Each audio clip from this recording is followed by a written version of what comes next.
el anterior bloque, Miguel Ayuso nos hacía ese rápido recorrido sobre la historia de Cataluña, entrelazada con la historia de España, e inmediatamente, mientras hablaba, el resto de contertulios me pedían también la palabra. Jordi. Sí, no, yo quería decir que el siglo XVIII y lo que contaba Miguel es muy importante, pero que la clave, yo creo, de lo que estamos discutiendo aquí está a finales del siglo XIX, que es en el momento en el que el nacionalismo nace y crea o construye, más que crear, construye la nación. Sí, sí. Y es a partir de ese momento que se escribe una historia, un relato nacional, que hace que todo lo que ha ocurrido anteriormente parece que sea una evolución, que nunca lo ha sido.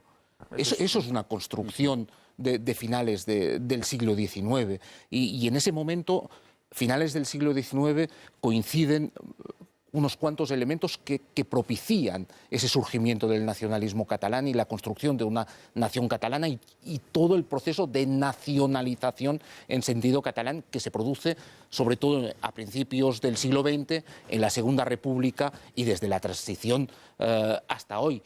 Y lo que coincide ahí es una cierta crisis en la propia nacionalización española, el 98 o todas las crisis de finales de siglo, y además la existencia de un grupo de personajes industriales, políticos, ahí tendríamos a los Prat de la Riba, intelectuales, que se lanzan a la construcción de un nacionalismo. Eso es indudable. Eso es utilizan los materiales del pasado.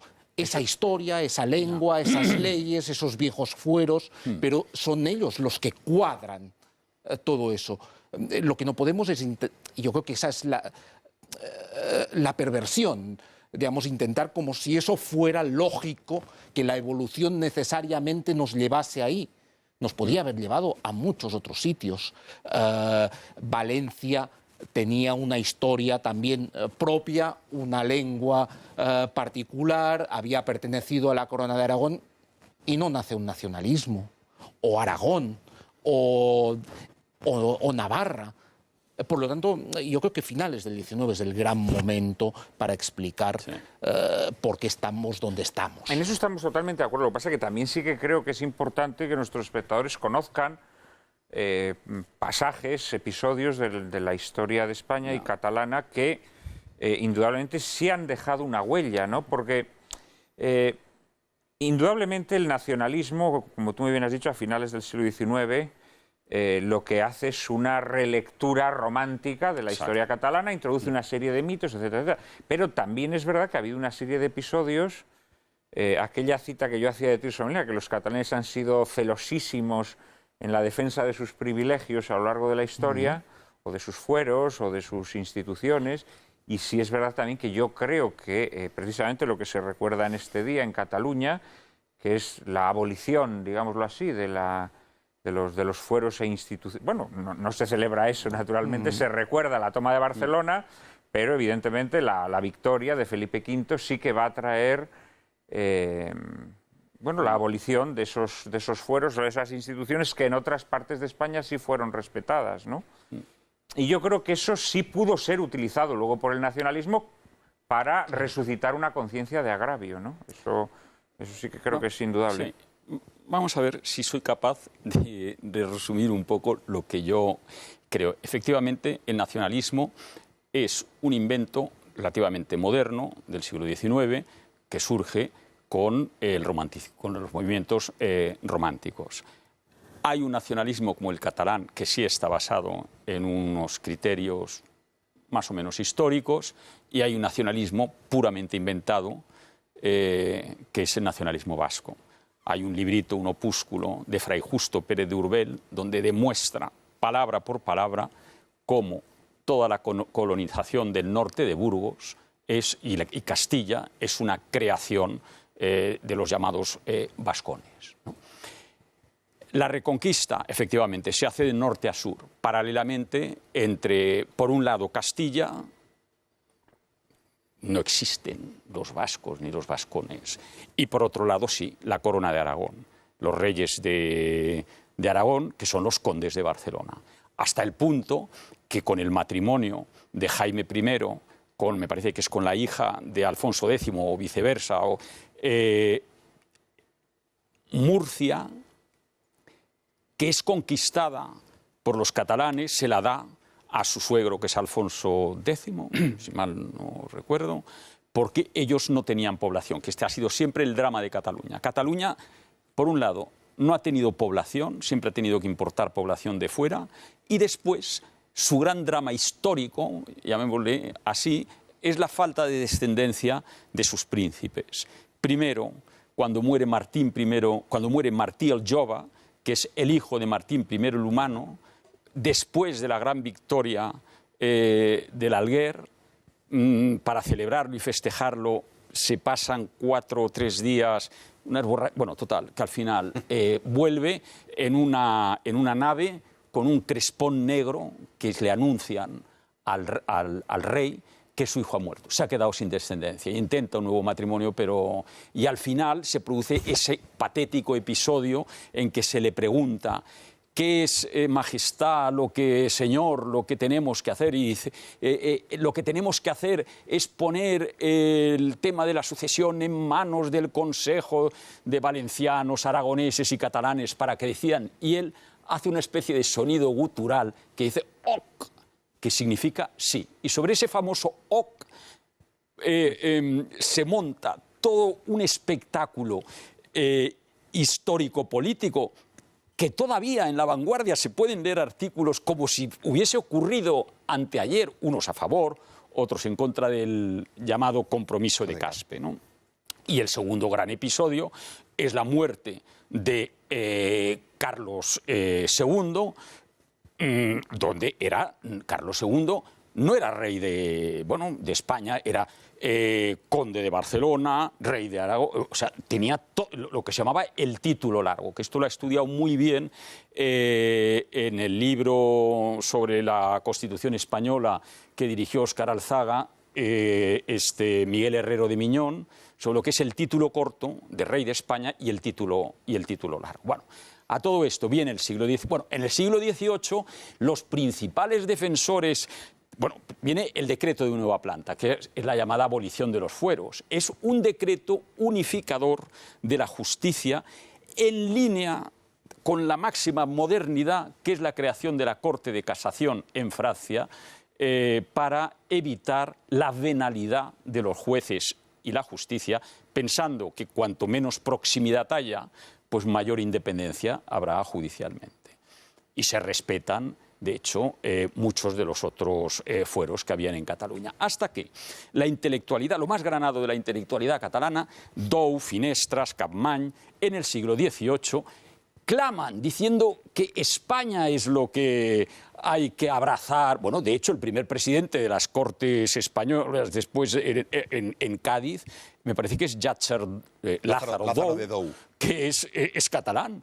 Y entonces, bueno, y es Carlos III el que suprime la prohibición que tenían los catalanes de comerciar con América. Bueno, entonces, claro, abrazan a los Borbones, porque los Borbones es la salvación de Cataluña. ¿Qué ocurre? Después viene todo el movimiento catastrofista, que para mí es funesto, de la llamada generación del 98, donde no hay un solo pensador que defienda a España. Llegando incluso, en el caso de Ortega, a decir que nuestra historia es que no hay nada que la salve. Quizá dice algún episodio del reinado de Carlos I, pero nosotros leemos ahora a Zorín. Es tremendo el paisaje de esos pueblos polvorientos, decadentes, tristes, amargos de Castilla. Claro, viene Valentí Almirall en el siglo XIX y lo que añora en una Cataluña pujante y que empieza a despegar económicamente después de varios siglos de decadencia, es decir, nosotros lo que queremos tener es túneles como en Suiza, y surge verdaderamente un nacionalismo basado en un movimiento romántico y literario y basado en un movimiento económico muy pujante que se contrapone a una España, como decía Machado, miserable, ayer dominadora, que envuelta en sus andrajos desprecia cuanto ignora. Y de ahí nace el nacionalismo catalán. Todo lo demás, hombre, pues son temas discutidos y discutibles, la guerra civil, el desastre de los 40 años de franquismo, aunque también con sus matizaciones. Quienes hacen todo el despegue económico de España son catalanes. ¿Quiénes son? Ullastres, plan de estabilización. López Rodón, los planes de desarrollo. Sardá, reforma del sistema bancario. Udina, todo el plan de carreteras. Mi modesto y querido padre, que fue el que hizo el Gran Madrid, el Plan General para la Ordenación Urbana de Madrid. E idean una idea genial, que es romper el sistema radial de comunicaciones que se consolidó en la época del general Primo de Rivera. Y unen el puerto de Bilbao con el de Barcelona para, mediante un eje, o sea, es decir, donde se potencia Cataluña es en el franquismo, con una idea además política, que es la idea de Cambó, que sostiene que hay que igualar España, el resto de España, a Cataluña, entre otras cosas porque así Cataluña tendrá un mercado mucho más amplio y la riqueza beneficiará a todos. De hecho, en el tardofranquismo, Barcelona es la capital cultural de España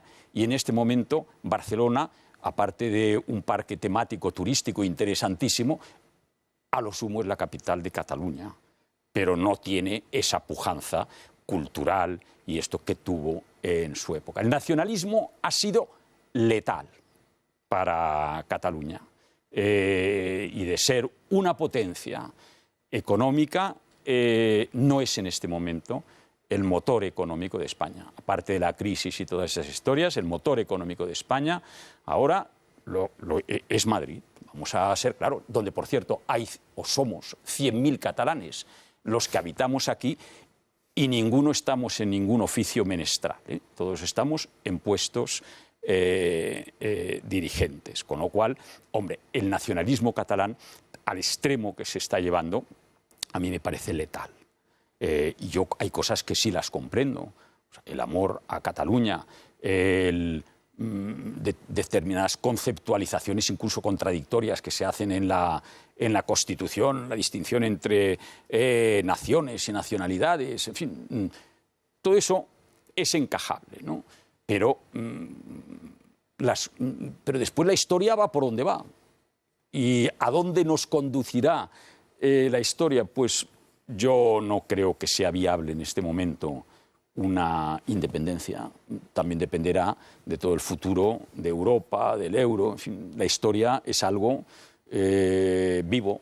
Bueno, más que viable, muerto, más que viable, aquí no lo muerto, estamos como discutiendo, diría si tiene Fukuyama, algún sentido ¿no? histórico, Oye, ¿no? me he extendido demasiado, perdón. No, que digo que más que discutir si es viable o no, Sí. ¿no? Pues, Bueno, que para eso tendríamos que tener unos conocimientos económicos que seguramente... Hombre, viable sí lo es. Estábamos discutiendo si tiene sentido histórico, si tiene alguna razón de ser Yo histórica creo que o no la pues mira, independencia en resumen, de Cataluña. Creo que sí tiene una razón, o sea, una razón histórica. Sí la hay.